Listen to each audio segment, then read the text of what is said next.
श्री इमरान प्रतापगढ़ी जी, 15 minute. धन्यवाद सभापति महोदय। कभी सुदामा पांडे धूमिल जी ने कहा था कि एक आदमी रोटी बेलता है, एक आदमी रोटी खाता है, एक तीसरा आदमी भी है जो न रोटी बेलता है न रोटी खाता है, वो सिर्फ रोटी से खेलता है। वो तीसरा आदमी कौन है? मेरे देश की संसद मौन है। सभापति महोदय, वो भी क्या दिन थे जब संसद में देश का बजट पेश होता था तो देश की सड़कें ठहर जाया करती थीं। रेल बजट पेश होता था तो लोगों की उम्मीदें रेल के डिब्बों की तरह पटरियों पर दौड़ने लगती थीं। पूरा देश धड़कने रोक करके वित्त मंत्री और रेल मंत्री को सुना करता था। अफसोस, अब बजट पेश हो जाता है, मीडिया चैनल सरकार का महिमा मंडन करते हैं और बेचारी जनता बजट के आंकड़ों के शब्द जाल में उलझी हुई महीनों बाद समझ पाती है कि उसका तो फिर से कट गया। सभापति महोदय, पिछले 2 साल अमृतकालीन बजट पेश किए गए और इस बार एक नई शब्दावली गढ़ी गई है, तुष्टीकरण बनाम संतुष्टीकरण का बजट। सभापति महोदय, सुनने में कितना अलंकारिक लगता है ये शब्द। सोच रहा हूं देश की वित्त मंत्री और प्रधानमंत्री जी से पूछूं कि आखिर किसकी संतुष्टि? जिस बजट में मनरेगा के लिए 1 रुपए की बढ़ोतरी ना हो, वही पुराना 86,000 करोड़, जबकि पहले ही 9,754 करोड़ का घाटा हो, जिस मनरेगा से करोड़ों मजदूरों के घर में चूल्हा जलता हो, उस मनरेगा में काम करने वाले गरीब मजदूरों के लिए अगर आपके खजाने से 1 रुपया भी इजाफी नहीं निकल सका तो भला कौन संतुष्ट हुआ साहब? इस देश का गरीब मजदूर या आपके उद्योगपति दोस्त? वो जो महाराष्ट्र में लोकसभा और विधानसभा के बीच में 40 लाख मतदाता बढ़ाए गए थे, अरे उन्हीं के लिए मनरेगा का थोड़ा सा बजट बढ़ा देते। क्या उसमें मनरेगा का एक भी मजदूर नहीं था 40 लाख लोगों में? सारे के सारे 12 लाख की छूट वाले से आगे के लोग थे। सभापति महोदय, कल जब वित्त मंत्री जी देश की संसद में भाषण दे रही थी तो वहां मुंबई में कोई गरीब इंसान जब अपनी जेब टटोल करके अपनी मोटरसाइकिल में 1 लीटर पेट्रोल भरवा रहा था तो उस पेट्रोल की कीमत थी 103 रुपया प्रति लीटर। आखिर इतना महंगा पेट्रोल डीजल खरीद के कौन संतुष्ट हो रहा है? इस देश के गरीब लोग या फिर सरकार के चहेते धन्ना सेठ? सभापति महोदय, वित्त मंत्री जी इस बजट को मध्यम वर्ग को संतुष्ट करने वाला बजट बता रही हैं। अरे मैडम, हम आप यहां पर बैठे रहते हैं और वहां बाहर इसी दिल्ली में 1 लीटर दूध, चाहे वो अमूल का हो या फिर मदर डेयरी का हो, उसकी कीमत 73 रुपए लीटर है। इतना महंगा बेच करके कौन संतुष्ट हो रहा है? गरीब जनता या आपके धन्ना सेठ दोस्त? सभापति महोदय, इस सरकार का बाजार और महंगाई पर कोई नियंत्रण नहीं रह गया है। चाहे देश में लहसुन 400 रुपए किलो बिक जाए, टमाटर 100 रुपए किलो बिक जाए, प्याज का दाम सुनकर आंखों में आंसू आ जाए, लेकिन वित्त मंत्री महोदया बजट में महंगाई का मां भी नहीं बोलती हैं। बच्चों की किताब और पेंसिल तक पर टैक्स लगाने वाले सरकार से मैं पूछना चाहता हूं कि आप मध्यम वर्ग का हितैषी बताते हैं खुद को, तो शर्म नहीं आती है? खुद को धार्मिक कहने वाली सरकार भगवान श्री कृष्ण के प्रिय खाद्य पदार्थों दही और मक्खन तक पर जीएसटी लगाती है और बात करती है मध्यम वर्ग की हिमायती होने की। जिंदा रहते हुए जनता से हर चीज पर टैक्स वसूलने वाली यह सरकार कम से कम मरने पर तो लोगों को बख्श देती, लेकिन नहीं, वहां भी लूटना है। अंतिम संस्कार के सामान, अगरबत्ती, धूप बत्ती, केवड़ा जल, चंदन पाउडर, जौ, बताशा, काला तिल, पंचरत्न, कपूर और कफन तक पर टैक्स लेने वाली यह सरकार किस मुंह से खुद को मध्यम वर्ग का हितैषी बताती है? कौन सी संतुष्टि? किसकी संतुष्टि? कदम कदम पर टैक्स देकर लुटने वाली जनता की या फिर जनता से टैक्स वसूल करके धन्ना सेठों का खजाना भरने वाली सरकार की? किसकी संतुष्टि? सभापति महोदय, 18 अगस्त 2015 आरा का बिहार का ऐतिहासिक मैदान, सजा हुआ मंच, हजारों की भीड़ और सामने खड़े हुए देश के प्रधानमंत्री का भाषण। बिहार के भाइयों बहनों, आज मैं बिहार के लिए पैकेज की घोषणा कर रहा हूं। 50,000 करोड़ कर दूं कि ज्यादा कर दूं? अखिलेश भाई, 60,000 करोड़ कर दूं कि ज्यादा कर दूं?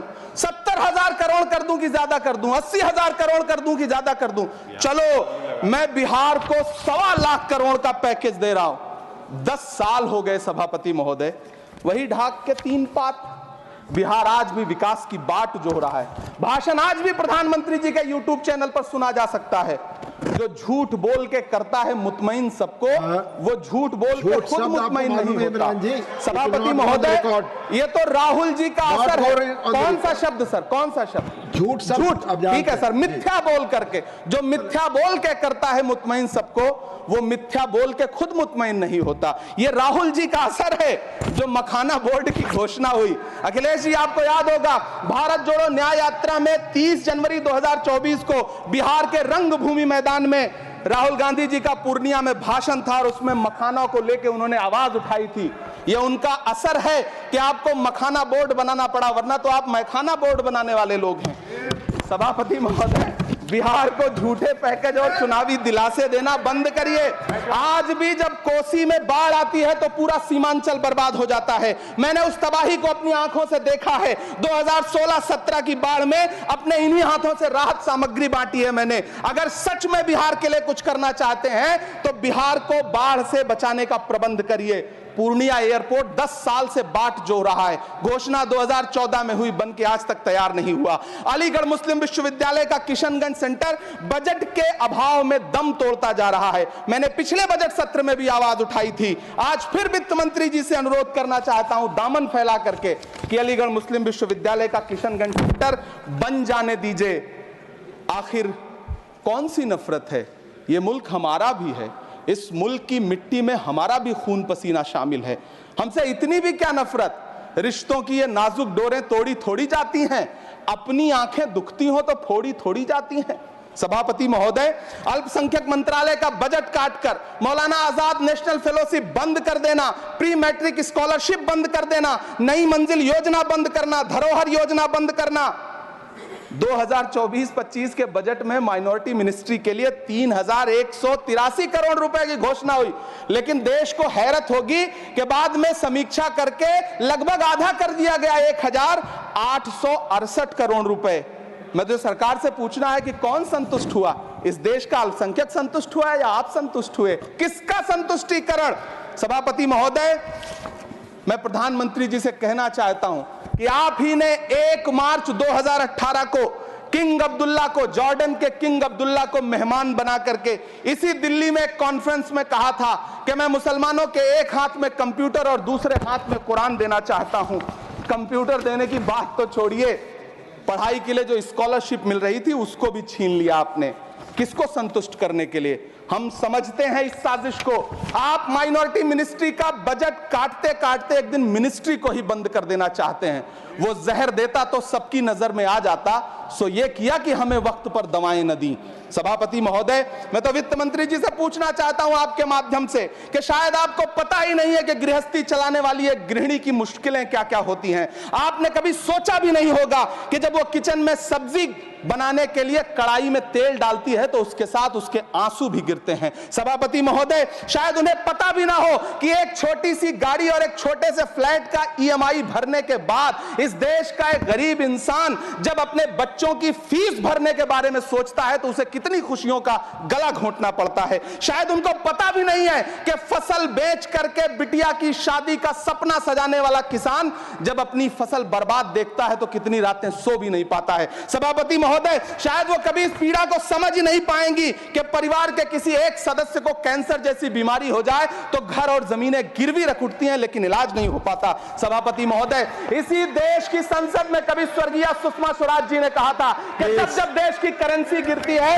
तब देश की प्रतिष्ठा गिरती है। एक तरफ कोलंबिया जैसा छोटा सा देश और उसके प्रधानमंत्री गुस्तावो पेत्रो खड़े हैं जो कोलंबिया के नागरिकों को हथकड़ी लगाकर लाने वाले जहाज को अमेरिका बैरंग वापस लौटा दे रहे हैं, और दूसरी तरफ हमारे प्रधानमंत्री जी खड़े हैं जो बेड़ी और हथकड़ी लगा करके लाए गए बेटों के अपमान पर एक शब्द नहीं बोल रहे हैं। सभापति महोदय, मैं इतिहास के पन्ने पलट रहा हूं, मुझे 2 किरदार याद आ रहे हैं। एक तरफ निक्सन के 7वें बेड़े की धमकियों के सामने लोहे की तरह अडिग इंदिरा गांधी खड़ी हैं, तो दूसरी तरफ खुद ही नमस्ते ट्रंप का नारा लगाते हुए प्रधानमंत्री जी खड़े हैं। मेरे कानों में सुषमा स्वराज जी की आवाज गूंज रही है।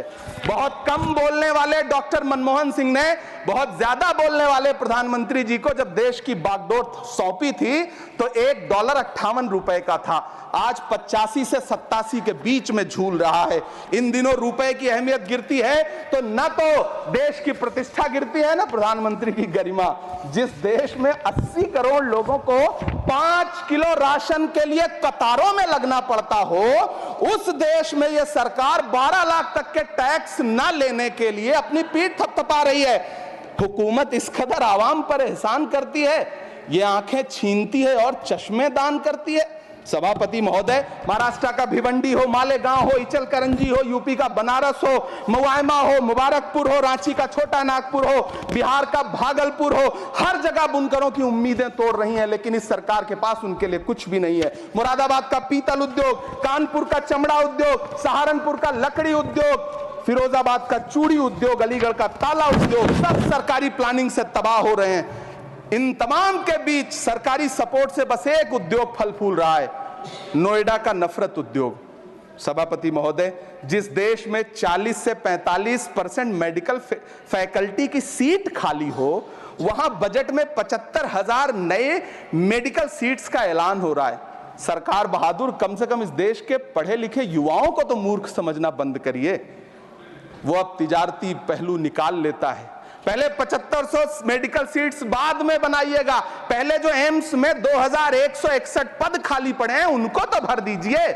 वो अब तिजारती पहलू निकाल लेता है, मैं कुछ कहूं तो तराजू निकाल लेता है। मैं इसलिए भी तेरे फन की कद्र करता हूं तो झूठ बोल के आंसू निकाल लेता है। सभापति महोदय, फिर झूठ आया है, मैं उसे मिथ्या कर दे रहा हूं। शायरी में बार बार आ जाता है, क्या करूं महोदय। काश ये बजट, सभापति महोदय, वो एक शब्द मैं मिथ्या कर दे रहा हूं सर, वो एक शब्द को हटा दीजिए। ध्यान रखें, ऐसे जो भी शब्द होंगे आपके भाषण में सभापति महोदय, काश ये बजट बीपीएससी के पेपर लीक की शिकायत करने वाले नौजवानों पर बरसती हुई पुलिस के लाठियों पे, जख्मों पर मरहम लगा पाता। सभापति महोदय, पिछले 80 दिन से 70 साल का एक बुजुर्ग एमएसपी की लीगल गारंटी मांगता हुआ आमरण अनशन पे बैठा हुआ है। काश ये बजट किसान नेता जगजीत डल्लेवाल की टूटती हुई सांसों की पीड़ा सुन पाता। काश ये बजट प्रतियोगी परीक्षाओं की तैयारी के लिए दिल्ली, कोटा, पटना, अहमदाबाद जैसे शहरों में, इलाहाबाद जैसे शहरों में किताबों के साथ गल रहे युवाओं के सपनों को जिंदगी दे पाता। काश ये बजट वंदे भारत के सुनहरे विजुअल के बजाय देश की गरीब जनता को कुछ और पैसेंजर ट्रेनें दे पाता। काश ये बजट सीनियर सिटीजन को ट्रेन टिकटों में मिलने वाली रियायतें वापस लौटा पाता, जिनको सरकार ने कोविड के नाम पे छीन लिया था। काश ये बजट किसानों की राह में कीले नहीं बल्कि कालीन बिछाने वाला बन पाता।